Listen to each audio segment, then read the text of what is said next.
Dulu Mi Hailam ni dekat Kampung Tengah, kalau tak silap lah. Lepas tu dia pindah sini. Betul-betul sebelah bomba tu.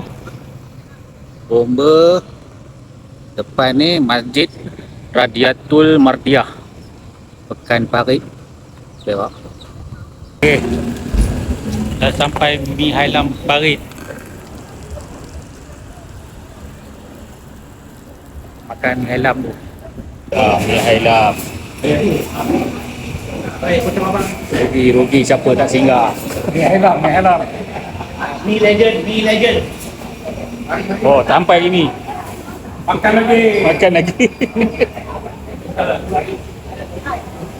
Sampai dulu ni. Wah, nampak sedap. Boleh lepas balik. Oh, sedap. Nampak sedap. Pula. Nampak sedap. Ramai tak sampai. Rugi siapa tak main. Kan, rugi kan.